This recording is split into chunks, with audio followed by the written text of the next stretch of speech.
All right, so it is the first day of spring break. So I think this week 7, I think, is what it is. So I'm not actually doing a program this week. I'm kind of gonna take like a rest slash recovery. So today I did like my first zone, which is like my shoulders and chest and whatnot.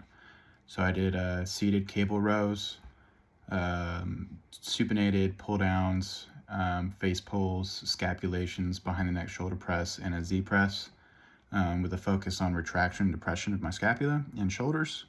Those was all 3 sets of 8 reps with about 60-ish seconds of rest in between. And then what I wanted to go over was kind of like a quick summarization of like what I've learned up until this point throughout this week. So I think I'm going to try to get like bioenergetics and maybe a little exercise metabolism and maybe a little nervous system kind of stuff integrated together in this video. So starting with bioenergetics, we got like the 3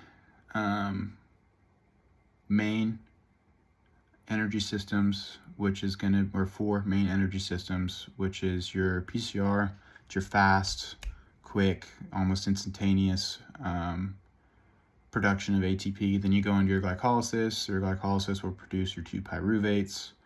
One of those pyruvates can turn into a lactate, go back into the liver for gluconeogenesis, where it'll become another glucose molecule and go right back into glycolysis.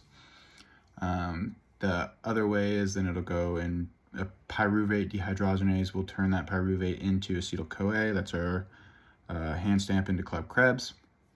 Krebs cycle will go through.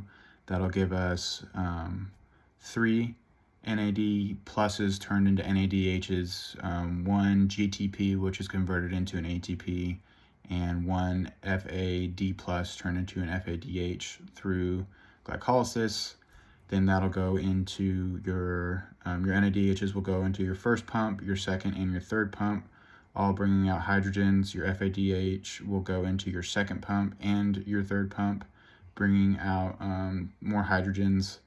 Then those hydrogens will go through the ATP synthase. The ATP synthase will flow high to low, or the hydrogens will flow high to low, turning that little turn cycle in the last portion of your electron transport chain, which will pull an ADP and transfer it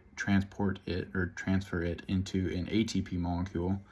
And then for exercise metabolism, we have our respiratory exchange ratio. So the more we exercise, the more carbs that are going to be burned and the less fat that's going to be utilized. The more we're at rest, the more fat that is being utilized. Trying to think here.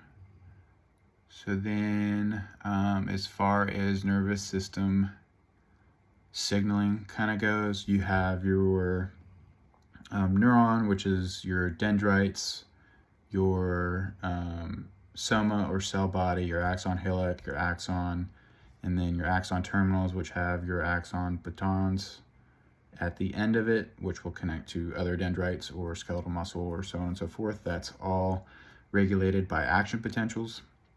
So your action potentials kind of have a resting potential of -70, and then the threshold is usually -55. Once that action potential hits -55, it depolarizes, opening sodium channels, and then at the top it closes those sodium channels and potassium channels open during repolarization. Then you have your refractory period, where your sodium-potassium pump pretty much takes that gradient and gets it back into resting or homeostasis. And then I will cover the rest in the other 2 videos.